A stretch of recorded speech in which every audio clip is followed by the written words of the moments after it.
எழுந்திராய் எம்பெருமானந்த கோபால எழுந்திராய் கொம்பனார்க்கெல்லாம் கொழுந்தே குல விளக்கே எம்பெருமாட்டி யசோதாய் அறிவுராய் அம்பர மூடரு தோகி உலகளந்த உம்பர் கோமானே உறங்காதெழுந்திராய் செம்பொன் கழலடி செல்வபல தேவா உம்பியும் நீயும் ஊரங்கேலோரின் பாவாய்.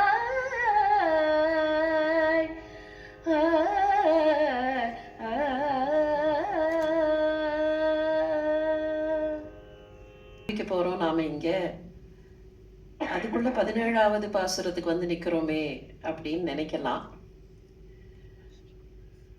இது ஜம்பிளிங்லாம் இல்லை. மார்கழி மாசத்துக்கு ஒரு முறை உண்டு. மற்ற மாசங்களுக்கு இல்லாத ஒரு நியமம் மார்கழிக்கு உண்டு. இது விரதத்துக்கான மாசம், இது பூஜைகளுக்கு வழிபாடுகளுக்கான மாசம், இதெல்லாம் ஒரு பக்கம்.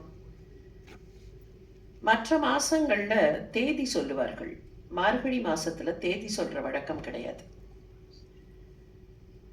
நீங்க சாதாரணமா இப்ப நாமெல்லாம் ஏதாவது எழுத ஆரம்பிக்கிறோம், மறந்து போச்சுங்கிறது வேற விஷயம். இன்னைக்கு எழுதுறதுங்கிறது மறந்து போச்சு. இருந்தாலும் கொஞ்சம் அப்படி பழங்காலத்தை நினைச்சு பார்த்தோம்னா, எழுத ஆரம்பிச்சா முதல்ல ஒன்று பிள்ளையார் சுழி போடுவார்கள். அதுக்கப்புறம் கொஞ்சம் அந்த ஸ்லைட்லி புரோட்டோகால்லாம் தெரிந்தவர்கள் தேதி போட்டுட்டு எழுத ஆரம்பிப்பார்கள். மார்கழி மாசத்தை பொறுத்த வரைக்கும் தேதிங்கிறது not the date, not the number. Margazhi மாசத்தினுடைய நாட்களை குறிக்க வேண்டுமென்றால் அந்தந்த நாளுக்கான பாசுரத்தை சொல்லி அந்த நாள் அப்படின்னு குறிக்கிறது தான் வழக்கம்.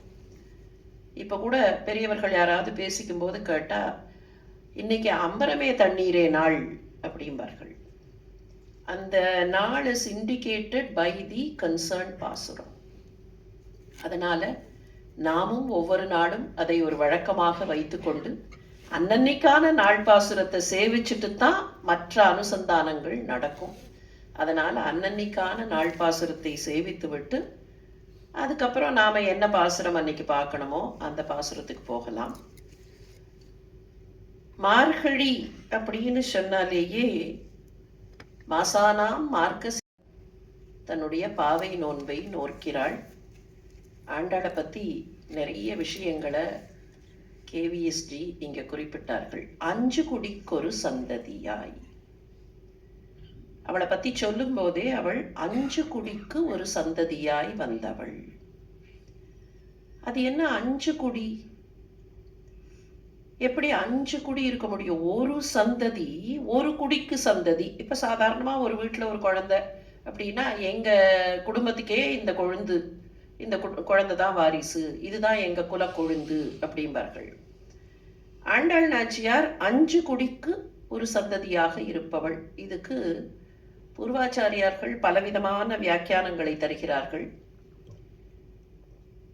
ஆழ்வார்களை ஒரு 5 குரூப்பா கேட்டகரைஸ் பண்ணலாம். முதலாழ்வார்கள் 3 பேரும் சேர்ந்து ஒரு குரூப். அதுக்கப்புறம் யோகத்தின் மூலமாக, தியானத்தின் மூலமாக பல வழிகள்ல டிஸ்ட்ராக்ட் ஆகி போனவர்களெல்லாம் நல்ல வழிக்கு திசை திருப்பிய திருவழிசை ஆழ்வார். அப்போ 2 குரூப் ஆயிடுத்து இதுலயே. 3வது அவளுடைய திருத்தகப்பனார் பெரியாழ்வார். அந்த பெரியாழ்வார மாதிரியே பகவானுக்கு நந்தவன கைங்கரியம் பண்ணின தொண்டடி அடிப்பொடியாழ்வார். பெரியாழ்வாருக்கு ஒரு பெரிய விசேஷம் உண்டு. அவர் பெரியாழ்வார்னு சொல்றோம். பகவானுக்கு மாமனாராக இருக்கக்கூடிய தகுதி படைத்தவர், பல்லாண்டு பாடினவர், இதெல்லாம் ஒரு பக்கம். வடபெருங்கோயிலுடையானை தொட்டு பூஜை பண்ணக்கூடிய ஒரு குடும்பத்தை சேர்ந்த குலத்தை சேர்ந்தவர் பெரியாழ்வார். அவரோட சின்ன வயசுல அவருக்கு வேத அத்தியனம் இதெல்லாம் பண்ணி வச்சுட்டு அவ அப்பா கேட்டாராம், நீ என்ன பண்ண போற, what is going to be your future? நீங்க அந்த காலத்திலேயே பாருங்கள், ஹேகியோகிராஃபிக் எவிடன்ஸை விட்டுட்டு ஹிஸ்டாரிக் எவிடன்ஸை பார்த்தோம்னா பெரியாழ்வார் 7ஆம் நூற்றாண்டினுடைய கடைப்பகுதி 8ஆம் நூற்றாண்டு காலம்னே வச்சுட்டா கூட எத்தனை வருஷத்துக்கு முன்னால அந்த அப்பா என்ன சொல்றார், உனக்கு கொடுக்க வேண்டியதெல்லாம் கொடுத்துட்டேன், உனக்கு கொடுக்க வேண்டிய சொத்து கொடுத்துட்டேன், கல்வியை கொடுத்துட்டேன், என்ன பண்ணணும், வேதம் எப்படி என்னென்ன எல்லாம் கொடுத்துட்டேன், உன்னுடைய ஃபியூச்சரை நீ டிசைட் பண்ணு, உனக்கு என்ன வேணும் டிசைட் பண்ணு. அப்போ விஷ்ணு சித்தரா இருந்தவர் கேட்டாராம், எனக்கு ஒரு 2 நாள் டைம் கொடுங்கப்பா, நான் let me think and come back to you. 2 நாள் கழிச்சு வந்தார். இந்த கோவில்ல பூஜை பண்றதுக்கான உரிமை வழி வழியாக அப்பா கிட்டேந்து பிள்ளைக்கு அவருக்கு தான் வரும், எனக்கு அது வேண்டாம்ப்பா. எவ்வளவு பெரிய பாக்கியம், பகவானை தொட்டு 3 வேளையும் பூஜை பண்ணுவதுங்கிறது எவ்வளவு பெரிய பேரு, எனக்கு அது வேண்டாம்ப்பா. அதுக்கு பதிலா ஒரு நந்தவனம் வைத்து கொடுங்கள், அந்த நந்தவனத்துல பூக்கிற பூவெல்லாம் பறிச்சு நான் பகவானுக்கு மாலை கட்டி கொடுக்கிறேன், அந்த தொண்டு எனக்கு வேண்டும். ஐ எம் க்ளோஸ் டு பகவான் அப்படின்னு காட்டக்கூடியதை விட ரொம்ப சாதாரணமா அந்த பகவான் அப்படி எட்டத்திலேருந்து பார்த்து ஆனா அவருக்கு நாடும் கைங்கரியம் செய்யக்கூடிய தொண்டு செய்யக்கூடிய ஒரு பாக்கியம் எனக்கு வேணும்னு கேட்டவர் பெரியாழ்வார். அதனால அந்த பெரியாழ்வார் இயல்பாகவே இயற்கையாகவே அவருடைய சந்ததியாக இருப்பவள். இது 3வது குடி. 4வது நம்மாழ்வார். கலி தோன்றி 43ஆம் நாள் தோன்றினார் நம்மாழ்வார்ங்கிறது கணக்கு. இந்த கலி அப்படி இருட்டு வந்துதான், அந்த இருட்டிலேந்து வெளிச்சத்தை காட்டுவதற்கு, இருட்டை போக்கடிக்க செய்வதற்கு கலியில் பிரகாசமாக உதித்தவர் நம்மாழ்வார். அதே மாதிரி நம்ம மனசுல இருக்கிற இருட்டெல்லாம் போக்கடிக்கக்கூடிய பிரகாசத்தை கொடுக்கக்கூடியவள் ஆண்டாள்ங்கிறதுனால நம்மாழ்வாருக்கும் அவள்தான் சந்ததி. இது தவிர மற்ற ஆழ்வார்கள் எல்லாம் ஒன்னா சேர்த்து அதுல முக்கியமா திருப்பாணாழ்வார். திருப்பாணாழ்வார் என் கண்ணுக்குள்ள இருக்கிற பெருமான் அப்படின்னர். அது வரைக்கும் பார்த்ததே இல்லை. ஆனா முதல் தடவையா பார்த்துட்டு சொன்னார், கண்ணினுள் உள்ளனர். ஆண்டாள் நாச்சியாரும் இந்த கண்களுக்குள்ள என்ன இருக்கணும் அப்படிங்கிறத காட்ட போறா. இந்த 5 குடிகளுக்கு சந்ததியாக இருந்தவள் 5 குடிக்கு ஒரு சந்ததியார். இதுக்கு இன்னொரு விளக்கமும் சொல்வார்கள். 5 குடிங்கிறத கொஞ்சம் சரியா எழுதினா அப்படிம்பார்கள். 5 குடிங்கிறதே கரெக்ட் தான். ஆனா 5ம் குடி அப்படின்னு ஒரு அர்த்தம் வரும். அஞ்சுதல்னா பயப்படுதல்னு அர்த்தம். தன்னை ஆயர்பாடி பெண்ணாக மாற்றிக்கொண்டாள். ஆயர்பாடி பெண்ணை மாத்திண்டு நான் ஆயர்பாடியில தான் இருக்கேன். முதல் பாசுரத்திலேயே பார்க்க போறோம் அவ எப்படி ஆரம்பிக்கிறான்னு. நான் ஆயர்பாடியில இருக்கேன்னா, இந்த ஆயர்பாடியில இருந்தவர்கள் எப்போதும் பயந்து கொண்டே இருந்தார்கள். அவர்களை பத்தி சொல்லும் போது வயிற்றில் கயிறு கட்டியவர்கள் அப்படிம்பார்கள். கயிறு இல்ல, வயிற்றுல தங்களுடைய கைகளையே இப்படி கட்டிண்டு கயிறு மாதிரி பயமா இருக்கே, இந்த கிருஷ்ணனுக்கு ஏதாவது ஆபத்து வந்துருமோ, இந்த குழந்தைய யாராவது ஏதாவது பண்ணிடுவார்களோன்னு எப்போதும் அஞ்சிக்கொண்டே இருந்தவர்கள். அந்த 5ம் குடிக்கு தன்னை சந்ததியாக்கி கொண்டவள். அதனால 5 குடிக்கு சந்ததியாய் அவதரித்தவள்னு சொல்றது உண்டு. அந்த ஆண்டாள் நாச்சியாருடைய பாசுரங்களை பார்க்க போறோம். உய்யக்கொண்டார்னு ஆச்சாரிய மரபுல ஒருத்தர். ஸ்ரீமன் நாதமுனிகளுக்கு தலைச்சீடராக இருந்தவர் உய்யக்கொண்டார். இந்த பாசுரங்கள் எல்லாம் பரவச் செய்ததுல உய்யக்கொண்டாருக்கு ஒரு பெரிய கான்ட்ரிபியூஷன் உண்டு, பெரிய ரோல் உண்டு. ராப்பத்து ஆரம்பிச்சு வச்சவர் திருமங்கையாழ்வார். நாதமுனிகள் பகல் 10 நெடுந்தாண்டகம் இந்த 21 நாள் அத்தியன உற்சவத்தை கன்சாலிடேட் பண்ணி கொடுத்தவர். நாதமுனிகள் கேட்டார் உய்யக்கொண்டார்ட்ட, உனக்கு என்ன வேணுங்கும் போது, நான் மாத்திரம் பகவானை அனுபவிக்கிறது எனக்கு வேண்டாம்னார். நாதமுனிகள்கிட்ட 2 ட்ரெஷர் இருந்தது. அவர் அந்த 2 ட்ரெஷரையும் அப்படி வச்சுட்டு, என்கிட்ட 2 நிதி இருக்கு, உனக்கு எந்த நிதி வேணும்னார். அவர்கிட்ட 2 பிரதான சிஷ்யர்கள், அவருக்கு 10 பேர் சிஷ்யர்கள். அந்த 10 பேர்ல 2 பேர் பிரதானம். ஒருத்தர் குருகை காவலப்பன், இன்னொருத்தர் உய்யக்கொண்டார். உய்யக்கொண்டாருக்கு புண்டரீகாட்சன்னு பேர், அவருடைய இயற்பெயர். உய்யக்கொண்டார்னு அது வரைக்கும் பேர் இல்லை. இந்த சம்பவம் நடக்கிறச்சே அவருக்கு உய்யக்கொண்டார்னு பேர் கிடையாது. புண்டரீகாட்சனா இந்த பக்கம் நிற்கிறார், இந்த பக்கம் குருகை காவலப்பன் நிற்கிறார். நாதமுனிகளுக்கு அஷ்டாங்க யோகம், யோக தியானம் நன்றாக கைவரும். அந்த ட்ரெஷர், உனக்கு யோகா அபியாசத்தெல்லாம் பண்ணி வைக்கிறேன் அப்படின்னார். குருகை காவலப்பன் எஸ்ன்னு அக்செப்ட் பண்ணிட்டார். யோகா அபியாசத்தினால என்ன கிடைக்கும், யோக தியானம் பண்றதுனால என்ன கிடைக்கும், பகவானுக்கு பக்கத்திலேயே போயிடலாம், பகவானோடையே இருக்கலாம். அதே விஷயம் இந்த பக்கம் புண்டரீகாட்சன்ட்ட வந்தோடனே புண்டரீகாட்சன் சொன்னார், எனக்கு வேண்டாம்னார். ஏன்னு கேட்டார் நாதமுனிகள்.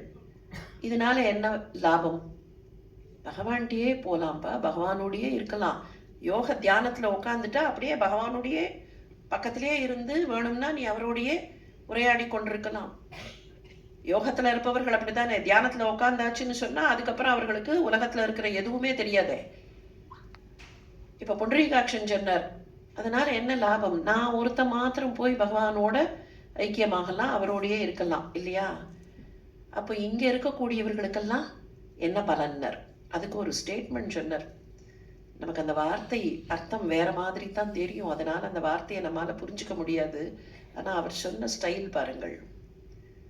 பிணம் கிடக்க மனம் நாரலாமோனர். என்ன அர்த்தம்னா, சுத்திலும் நிறைய பேர் வெறும் வெற்று ஜீவன்களா, ஜீவனே இல்லாம வெற்று தேகங்களா, பிணங்களாக இருக்கும்போது அவர்களெல்லாம் அப்படியே இருக்கிறச்சே நான் மாத்திரம் கல்யாணம் பண்ணிக்கலாமான்னார். மனம் நாரலாமோ, நான் மாத்திரம் கல்யாணம் பண்ணிக்கலாமா, பிணம் கிடக்கிற வீட்டுல யாராவது கல்யாணம் பண்ணுவார்களான்னார்.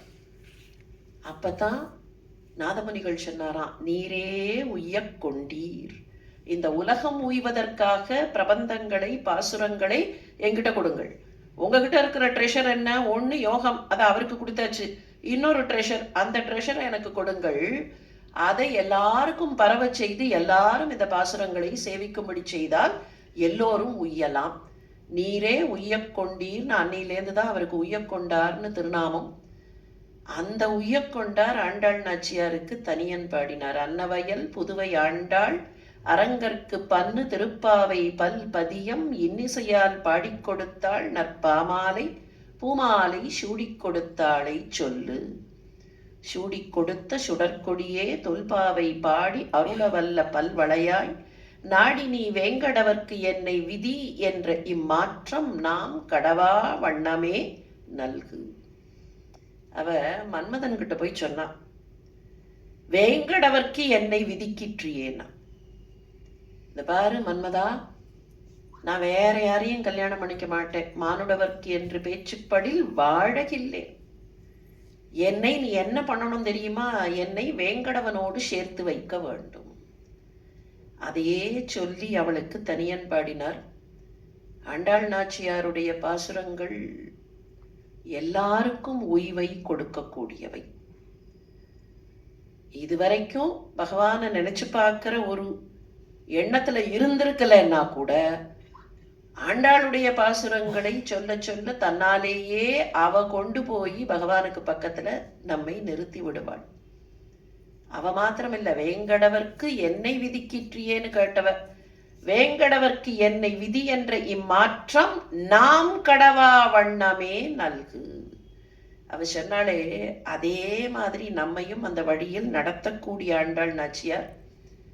அவளுடைய பாசுரங்களைத்தான் இப்போது நமக்கு இருக்கிற இந்த கால அவகாசத்துல ஒரு நாளைக்கு 2 பாசுரம்னு கணக்கு வச்சுட்டு பார்ப்போம். கொஞ்சம் பின்னால வரும்போது 3 பாசுரம் கூட பார்க்க வேண்டி இருக்கும்.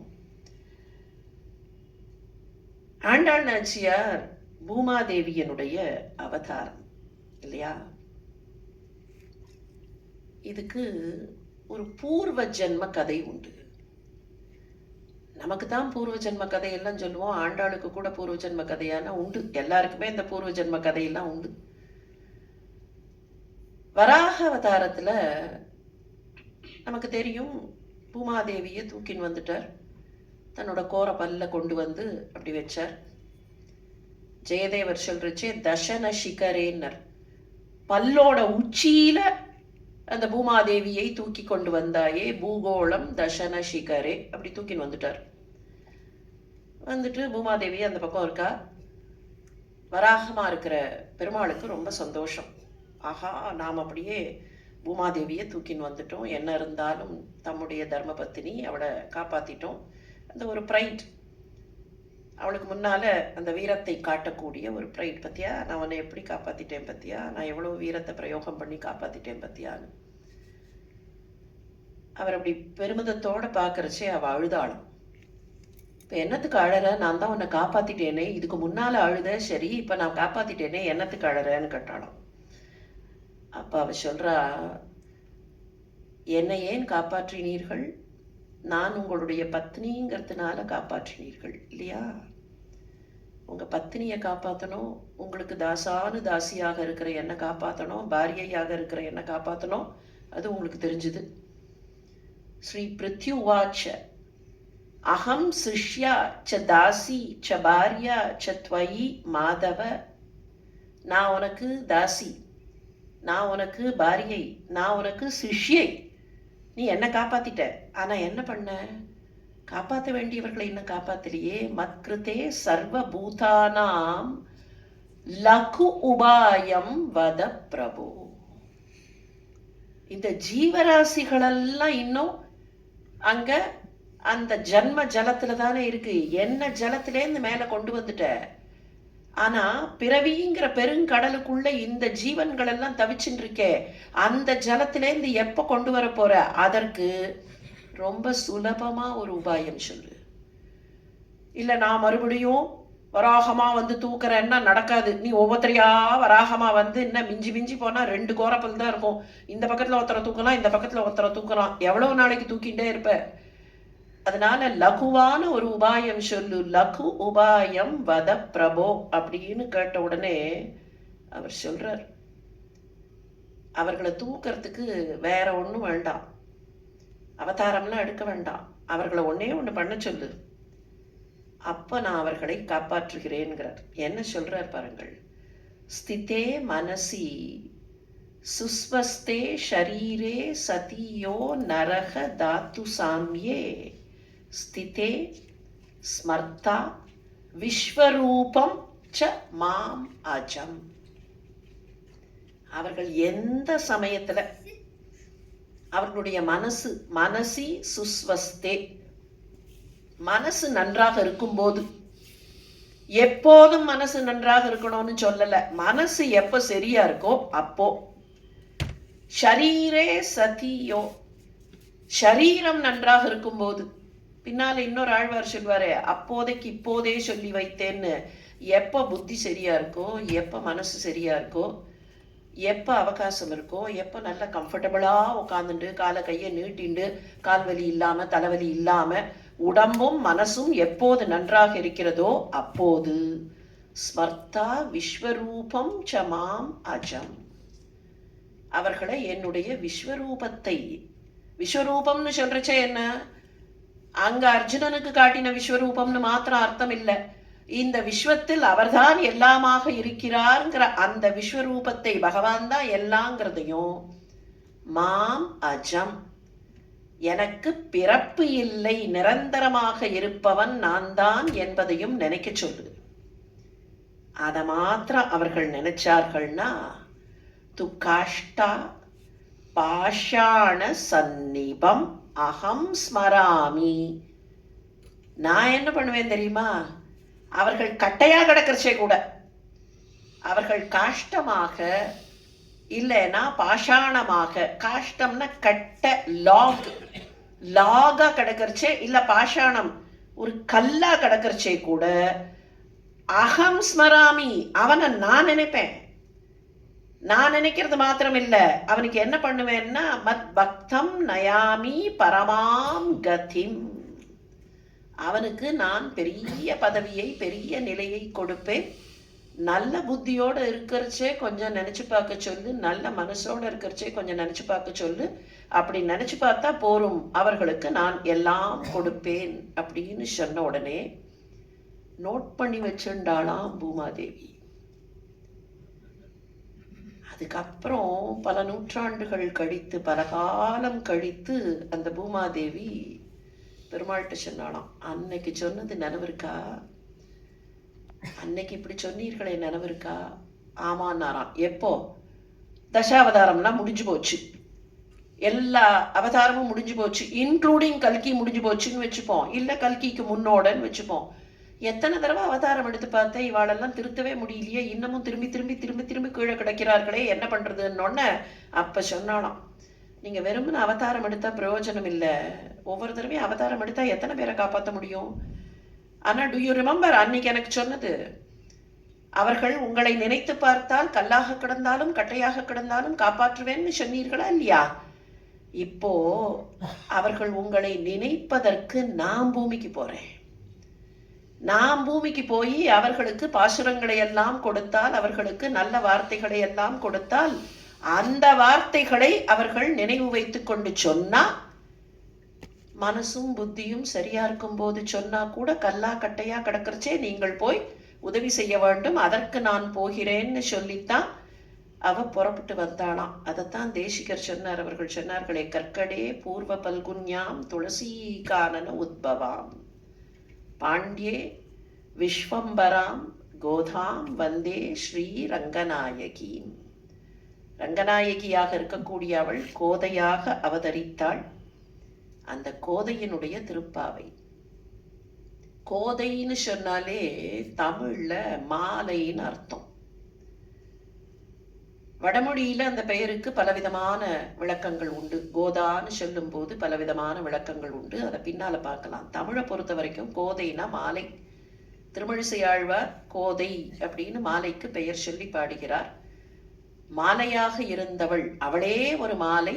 அந்த மாலை நமக்கு கொடுத்திருக்கிற பாமாலை தான் திருப்பாவை என்கிற அந்த பாமாலை. அதுல முதல் பாசுரம்,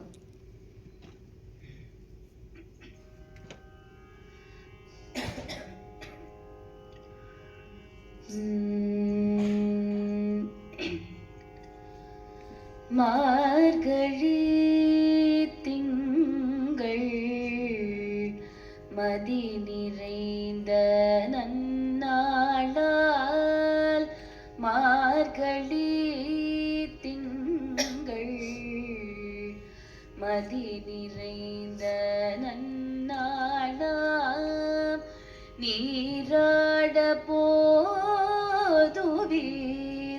போதுமினோ நேரீழீர், சீர்மல்குமாய்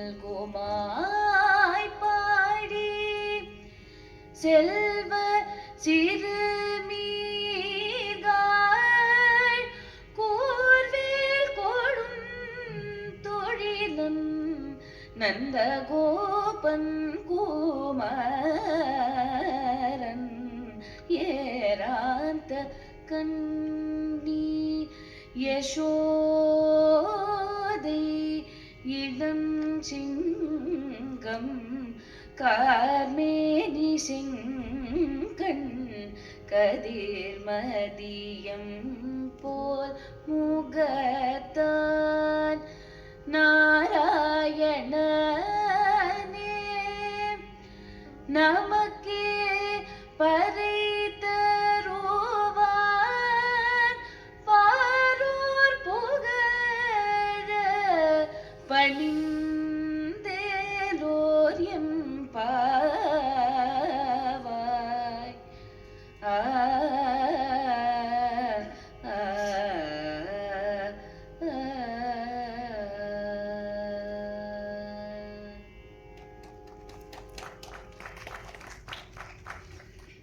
திருப்பாவை 30 பாசுரங்கள். முதல் பாசுரத்தினால நோன்புக்கு அடைந்த காலம், 2ஆம் பாசுரத்தினாலே இன்னது செய்வோம் இன்னது தவிர்வோம் என்று சொல்லி, 3ஆம் பாசுரத்தால் நோன்புக்கு பலிக்கும் பலம் என்னன்னு சொல்லி, 4ஆம் பாசுரத்தால் மழை தேவதையை அனுசரித்து, 5ஆம் பாசுரத்தால் விரோதி பாவங்கள் நசிக்கும்படியாக சொல்லி, அதுக்கு மேல இருக்கக்கூடிய 10 பாசுரங்களால் 10 பெண்களை எழுப்பி, அதுக்கும் மேல இருக்கக்கூடிய 15 பாசுரங்களால் கோயில் காப்பானை, வாயில் காப்பானை, நந்தகோபரை, யசோதையை, மூத்த நம்பியாக இருக்கிற பலதேவரை, நப்பின்னையை எழச் சொல்லி, அதுக்கப்புறம் கிருஷ்ணனையும் எழுப்பி மங்களாசாசனம் செய்து வேண்டுவன பிரார்த்திப்பாள். இத்தனையும் பண்ணிட்டு தான் என்ன மெத்தட்ல ஒன்னொன்னையும் பண்ணணுமோ நேர போய் எனக்கு இது கொடு அப்படின்னு கேட்கறது இல்லை. எடுத்த எடுப்புல போய் எனக்கு இதெல்லாம் வேணும் கொடுத்துரு அப்படிங்கிற மாதிரி இல்லாம முறையாக என்னென்ன பண்ணணுமோ அதையெல்லாம் பண்ணி, அதுக்கு தான் அவளே சொன்னா, மேலையார் செய்வனவள். மேலையார் என்னென்ன செய்தார்களோ, எங்களுடைய முன்னோர்கள் என்னென்ன செய்தார்களோ அதையெல்லாம் முறையாக செய்து இப்போ உங்ககிட்ட இதெல்லாம் கேட்கிறோம் அப்படின்னு சொல்றதுக்காக அவள் தொடங்குவது அந்த முதல் பாசுரம்.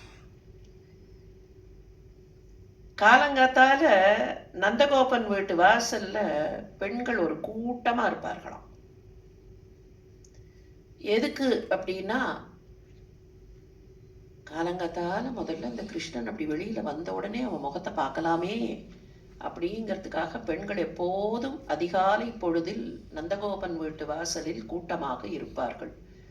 அதுவும் எப்படி இருப்பார்களாம், பிஷக்குகள் வாசல் ஆர்த்தர்கள் கட்டணமா கிடக்குமா போலே ஸ்ரீ நந்தகோபர் வாசல் கிருஷ்ணனாலே புண்பட்ட பெண்கள் கட்டணமாய் கிடக்கும்.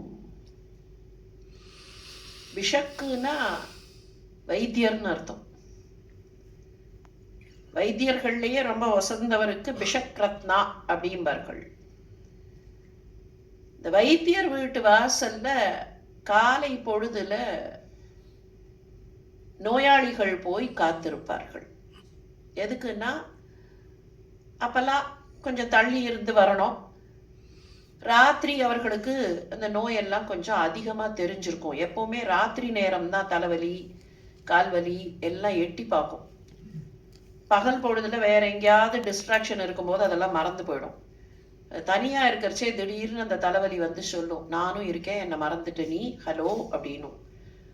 இப்ப இரவுல அந்த உபாதையால் கஷ்டப்பட்டவர்கள் காலை நேரத்தில், அதிகாலை நேரத்தில் எப்போ உடனே போய் அதற்கு தீர்வு காணலாம்னு வைத்தியர் வீட்டு வாசல்ல கிடப்பார்களே, பிஷக்குகள் வாசல் ஆர்த்தர்கள் கட்டணமா கிடக்குமா போலே. ஆர்த்தர்கள்னா துன்பத்தில் இருப்பவர்கள்னு அர்த்தம். அந்த மாதிரி கிருஷ்ணனாலே புண்பட்ட பெண்கள். இந்த கிருஷ்ணன் அவர்களை பார்த்திருப்பான், இல்ல பேசியிருப்பான், இல்ல பார்க்காமலே போயிருப்பான். பார்த்திருந்தாலும் ஒரு வகையான காயம், பார்க்காம போயிருந்தாலும் ஒரு வகையான காயம். அப்போ விதவிதமான இன்ஜுரிஸோட இந்த பெண்கள்லாம் போய் நந்தகோபர் வீட்டு வாசலில் கட்டணமா கிடக்கும். அப்படி கட்டணமா கிடக்கிற அந்த பெண்களை மையமாக வைத்து தானே ஒரு பெண்ணாக மாறித்தான் ஆண்டாள் பாட ஆரம்பிக்கிறார். பெரியவாச்சான் பிள்ளைக்கு ஒரு சின்ன சந்தேகம் வந்தது. ஆண்டாள் என்னத்துக்காக பாவை நோன்பு பண்றா? அவ பேசாம மடல் ஏறி இருக்க வேண்டியது தானேங்கிறார். சங்க காலத்துல மடல் ஏறுதல் அப்படின்னு ஒரு வழக்கம் இருந்தது. அதை கொஞ்சம் மாத்தினவர் திருமங்கை ஆழ்வார். மடலேறுதல்னா என்ன? ஒரு தலைவனும் தலைவியும் சந்தித்து விட்டார்கள். அவளுக்கும் பிடித்தம் இருக்கு இந்த தலைவன் மேல. ஆனா அவ ஊருக்கு பாக்குறா.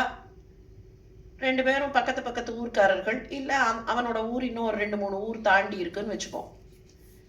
இவளுக்கு பெரியவர்கள்ட்ட போய் சொல்றதுக்கு கூச்சமா இருக்கு. இவளால சொல்ல முடியல. பெரியவர்கள் ஒத்துக்கொள்வார்களோ மாட்டார்களோன்னு பயமா இருக்கு.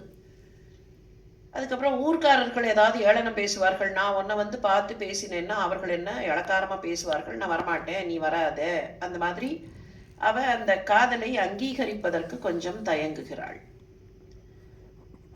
அப்போ அவன் என்ன பண்ணுவானா, இவளை விட்டா எனக்கு வேற கதியே இல்லை, இவ தான் எனக்கு வேணும், இதை நான் வெளி உலகத்துக்கு சொல்றேன் அப்படின்னு அவன் என்ன பண்ணுவானா, அவனோட ஊர்ல ஒரு பனை இல்லைன்னா தாழை, இந்த தாழை மடல் இருக்கும் இல்லைன்னா பனை மடல் இருக்கும் இல்லையா, அதை வச்சு ஒரு குதிரை பண்ணி, ஒரு பொம்மை குதிரை பண்ணி அது மேலே ஏறி உட்காந்துட்டு, நீங்கள் பனைனாலும் சரி தாழைனா இன்னும் மோசம், தாழை மடல்ல முள்ளு முள்ளா இருக்கும், அதுல ஒரு குதிரையை பண்ணிவிட்டு அது மேலே ஏறி உட்காந்துட்டு குதிரை, அந்த குதிரை நகரமோ எங்கேயாவது, அதுக்கு என்ன ஹார்ஸ் பவரா இருக்க போறது, இவன் என்ன பண்ணுவான், அதை நகர்த்தி நகர்த்தி நகர்த்தி நகர்த்தி அந்த ஊர்லேருந்து இந்த ஊர் வரைக்கும். இப்போ என்ன ஆகும், அவனுக்கு உடம்பெல்லாம் அந்த முள்ளு குத்தி ரத்தம் வரும், உடம்பெல்லாம் காயமாக இருக்கும். அந்த காயத்தோடு வரும்போது ஊர்க்காரர்கள் யாராவது பெரியவர்கள் பார்த்துட்டு, என்னப்பா என்ன அப்படின்னா, இந்த பெண்ணுக்காக நான் எந்த கஷ்டத்தையும் தாங்கிக் கொள்கிறேன், எனக்கு இவள் தான் வேணும், இவ இல்லைன்னா நான் பிராணத்தியாகம் பண்ணவும் சித்தமாக இருக்கிறேன்னு காட்டுறதுக்கு மடல் ஊர்தல்னு ஒன்று இருக்கு. அந்த மடல் ஊர்தலை என்ன பண்ணினார் திருமங்கை ஆழ்வார்னா, தான் எடுத்துட்டு, அது என்ன பெண்ணுக்காக ஆண் ஏறுவது தான் மடல் ஊர்தலா, வேண்டாம், நீ என்ன பார்க்கலன்னா உனக்காக நான் மடல் ஏறுகிறேன்னு சொல்லி பெரிய திருமடல் சிறிய திருமடல்னு பாடினார். இப்போ பெரியவாச்சான் பிள்ளை கேட்கிறார், திருமங்கை ஆழ்வார் மடல் ஏறினாரே, அந்த மாதிரி இந்த ஆண்டாள் என்னத்துக்கு மடல் ஏறுன்னா எல்லாருக்கும் தெரிஞ்சிடுமா இல்லையா, மடல் ஏறின உடனே அப்படி மடல் ஏறி இருக்க வேண்டியது தானே, உடனடியாக கண்ணனை பெற்றிருக்கலாமே, எதுக்கு இவ கஷ்டப்பட்டு 30 நாள் ஒவ்வொரு நாளும் காத்தால விடிய காத்தால எழுந்து இந்த மாதிரி பாவை நோன்பெல்லாம் நோக்கிறாள், எதுக்காக இந்த மாதிரி பண்றா அப்படின்னு உடனே அதுக்கு அவரே பதில் சொல்றார், ராஜ மகிஷி உஞ்சவிருத்தி பண்ணி ஜீவித்தால் ராஜாவுக்கு அவமானம் ஆகும். இப்போ ஒரு ராணி இருக்கான்னு வச்சுப்போம், அந்த ராணி ராஜா சரியா கவனிக்கல ராணிய, ராணி சரி நீர் என்னை கவனிக்கல, எனக்கு சாப்பாடு கூட இறங்க மாட்டேங்கிறது, எனக்கு சரியா கூட சாப்பாடு போடலை, நான் என்ன பண்றேன், ஊர்ல போய் எல்லாருக்கிட்டையும் பவதி பிக்ஷாந்தேகின்னு உஞ்சவிருத்தி கேட்டு கேட்டு சாப்பிட்றேன்னா ராஜாவுக்கு தானே அவமானம். அந்த ராணி நினைப்பானாம், எனக்கு கஷ்டம் வந்தாலும் ராஜாவுக்கு நான் அவமானம் தரமாட்டேன்னு நினைக்கிற மாதிரி இந்த கிருஷ்ணன் என்னை கவனிக்கலைங்கிறத கூட நான் எல்லாருக்கும் தெரிகிற மாதிரி பண்ணாம எல்லாரையும் அழைத்து கொண்டு போய் அந்த கிருஷ்ணனிடத்தில் நின்றால் அவனுக்கு பெருமை கிடைக்கும், அவனுக்கு சிரேஷ்டம் கிடைக்கும்னு நினைச்சாலாம். அவளுக்கு சிரேஷ்டத்தை விட கிருஷ்ணனுக்கு சிரேஷ்டத்தை நினைத்தவள். அப்போ ஒரு தோழி கேட்டாளாம், அதெல்லாம் சரி, எப்ப பாரு கவனிக்காம போறவனை பார்த்து நீதானே பெண்ணின் வருத்தம் அறியாதவன் நீயே பாடுறியா இல்லையா, அப்புறம் நீ என்னத்துக்கு அவனுக்காக இந்த மாதிரி பண்ற, பேசாம மடல் ஏற வேண்டியது தானேன்னு. அதுக்கு ஆண்டாள் பதில் சொன்னாலாம், இந்த கிருஷ்ணனை நம்ப முடியாது, இவன் கவனிக்கலைங்கிறதுக்காக இவனுக்காக மடல் ஏறினா இவன் எப்பேற்பட்டவன், இவன் ராமன்னு நினைச்சியா, இவன் ராமன் இல்லை, இவன் என்ன பண்ணுவான், குணவியசனம் இன்றியே தானும் ஒக்க மடலெடுப்பான் சுனைக்கேடன். சுனைக்கேடன்னா என்னன்னா அவர் அதுக்கு விளக்கம் சொல்றார், லஜ்ஜாஹீதன்னர், அதாவது வெக்கமே இல்லாதவன் அர்த்தம். இவன் எப்படிப்பட்டவன்னா, நாம கவனிக்கலன்னு தானே இவன் மடல் ஏறுறான்னு நினைக்க மாட்டான், தானும் ஒரு குதிரையை பண்ணி அது மேல ஏறி உக்காந்துட்டு வெக்கம் கேட்டவனா அவனும் கூடவே சேர்ந்து மடல் ஏறுகிறேன்னு நின்னாலும் நிற்பான். அதனால இந்த கிருஷ்ணனை நம்பவே முடியாது, இவனை வழிக்கு கொண்டு வரணும்னா ஒரே வழி அவனை மேல தூக்கி வச்சு சிரேஷ்டமாக்கி எல்லாரையும் அவனிடத்தில் அழைத்து கொண்டு போவதுதான் சொல்லி அவள் இந்த 30 பாசுரங்களையும் பாடுகிறாள். மதி நிறைந்த நன்னாள், நன்னாளால் நீராடப் போதுவீர்னா, இது நன்னாள், எனவே நீங்கள் நீராடுவதற்கு புறப்படுங்கள், போதுமினோ நேரிழையீர் சீர்மல்குமாய் பாடி செல்வச் சிறுமீர்கள்.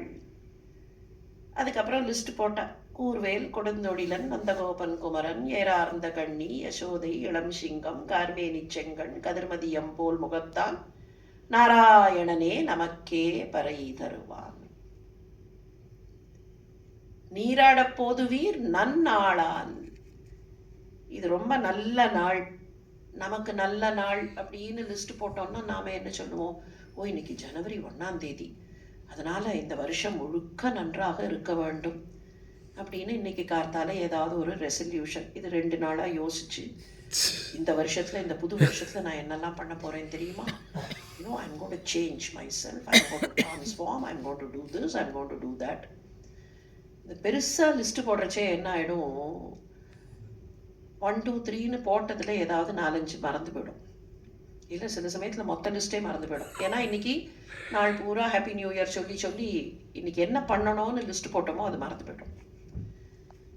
இப்போ நாளைக்கு நம்ம இந்த வருஷத்துல தினம் ஒரு 1/2 மணி நேரம் திருப்பாவை பாசுரங்களை சேவிக்கிறதுன்னு பிளான் பண்ணோமே. ஒரு பாசுரத்துக்கு 1 நிமிஷம்னு வச்சுட்டா 30 பாசுரத்துக்கு 30 நிமிஷம். ஆஃப்டர் ஆல் 30 நிமிஷம் தானே நம்ம பண்ணலாம்னு நினைச்சோமே, விட்டு போயிடுத்தே அப்படின்னு தோணும். நாளைக்கு சரி இருக்கட்டும், இன்னைக்கு சாயங்காலத்துக்குள்ள எப்படியும் ஒரு 30 மினிட்ஸ் கிடைச்சிடாதா? அப்போ நம்ம அந்த 30 மினிட்ஸ்ல எல்லா பாசுரத்தையும் சேவிச்சிடலாம். அதுக்குள்ள என்னமோ ஆகும், ஜனவரி 2ஆம் தேதி இது வரும் அது வரும், அப்படி போகும் இப்படி போகும், அப்புறம் 3ஆம் தேதி ஆகும் 4ஆம் தேதி ஆகும். இந்த ரெசல்யூஷன் போட்டதே கொஞ்சம் கொஞ்சமா மறந்து போயிடும். திடீர்னு 6ஆம் தேதியோ 7ஆம் தேதியோ அது நினைவுக்கு வரும். இந்த வருஷம் இதெல்லாம் பண்ணணும்னு நினைச்சோமே, தேதி 6 ஆயிடுது, 6 தேதி ஆயிடுது, நம்ம பண்ணலை. பண்ணியிருந்தா 1ஆம் தேதியிலேருந்து பண்ணியிருக்கணும், 6ஆம் தேதி ஆயிடுது. அதனால விட்டுடலாம். அடுத்த வருஷம் இதையே அப்படியே பத்திரமா வச்சுட்டு இருந்து ஒரு நோட் புக்ல எழுதி வச்சு, அந்த நோட் புக் காணாம போயிடும், அது வேற விஷயம். அடுத்த வருஷம் டிஸ்கரேஜ்ட் பெர்ஃபெக்ஷனிஸ்ட்பார்கள். இந்த மாதிரி இருப்பவர்களுக்கு you want something to be done perfectly, but you will never get an optimal perfect situation to start. கிடைக்கவே கிடைக்காது. அதுவும் மனித டைமென்ஷன்ஸ்ல நத்திங் கேன் பி பர்ஃபெக்ட். ஒரே ஒரு விஷயம் பர்ஃபெக்ட்னா அது பகவான் மாத்திரம்தான். அப்போ பர்ஃபெக்டா எல்லாம் இருந்ததுன்னா, அலையெல்லாம் ஓஞ்சதுக்கு அப்புறம் நான் சமுத்திர ஸ்நானம் பண்றேன்னா என்னைக்கு அலை ஓயும்? ஆண்டாள் இப்ப சொல்றா, நன்னாள்னா இது நன்னாள், இந்த நாள் நன்னாள். ஏன் தெரியுமா? பகவானை நினைக்க தொடங்குகிற நாளெல்லாம் நன்னாள். அதனால மார்கழி திங்கள் பிறந்து விட்டது இந்த நன்னாளில். அயோத்தியில இருந்தவர்கள் எல்லாம் நன்னாளுக்காக காத்திருந்தார்கள். அவர்களை பொறுத்த வரைக்கும் எது நன்னாள்? கேலண்டர்ல வர நன்னாள் இல்லை. எது கேலண்டர்ல வருது? சித்திர மாச பிறப்பா, இல்ல கர்க்கடக மாச பிறப்பா, இல்லைன்னா ஜனவரி பிறப்பா, அதெல்லாம் இல்லை. சௌரமான கேலண்டரா சாந்திரமான கேலண்டரா, அது இல்லை. அவர்களை பொறுத்த வரைக்கும் எது நன்னாள்னா, வெறுங்கையோட போனானே, வெறுந்தரையனாக போனானே, வெறுந்தரையனாக பார்த்த அந்த நாள் அன்றிக்கே மீண்டும் வந்து திருமுடி சூடி அருளுகிற நாள் நன்னாள். அவன் என்னைக்கு திரும்பி வந்து அவனுக்கு பட்டாபிஷேகம் நடந்தாலும் அதுதான் நன்னாள். அப்ப அதே மாதிரி எங்க மனசுல இருக்கிற அந்த கிருஷ்ணனுக்கு நாங்கள் பட்டம் கட்டி அவனை நமஸ்காரம் பண்றோமே, அந்த நாள் தான் நன்னாள். அதனால தான் மதி நிறைந்த நன்னாள். மார்கழி திங்கள், மார்கழி மாசத்துல மதி நிறைந்த நன்னாள்னா, மார்கழி மாசத்துல தேதி நிறைந்த நன்னாள் இல்ல. எந்த தேதி நிறைந்த நன்னாள்? 1st of the month or the 15th of the month. மற்ற தேதிகள்லாம் நீங்க ரொம்ப வருஷத்துக்கு முன்னாலும் சொல்லுவார்கள். இந்த குழந்தைகளை பள்ளிக்கூடத்துல சேர்க்க போற அப்பாமார்களுக்கு குழந்தையோட பிறந்த தேதி மறந்து போயிடும். ஆர் அந்த பிறந்த தேதி ஒரு எக்கு தப்பான ஒரு நம்பர் 27 17 அப்படின்னு எல்லாம் இருந்தா சரியா நினைவுக்கு வராது. அதனால எதா இருந்தாலும் என்ன பண்ணுவார்கள், ஒன்று மாசத்தோட 1ஆம் தேதி, இல்லைன்னா மாசத்தோட 15ஆம் தேதி. ஒரு கன்வீனியண்டா ஒரு தேதி கொடுத்துடலாமா இல்லையா, எப்போதும் நினைவு இருக்கும்னு. அந்த மாதிரி தேதியா மதி நிறைந்த நன்னாள்னா, எங்கள் மதியில் என்றைக்கும் கிருஷ்ணன் இருக்கிறானோ அந்த நாள். எங்களுக்கு நல்ல புத்தி இன்னைக்கு வந்திருக்கா இல்லையா, இன்னைக்கு கண்ணனை நாம நமஸ்காரம் பண்ணணும் அப்படிங்கிற நல்ல புத்தி, கார்த்தால ரெசல்யூஷன் போடுறச்சே இருக்கிற நல்ல புத்தி இருக்கா இல்லையா, அதுக்கப்புறம் அது படிப்படியா குறைஞ்சு போயிடும்.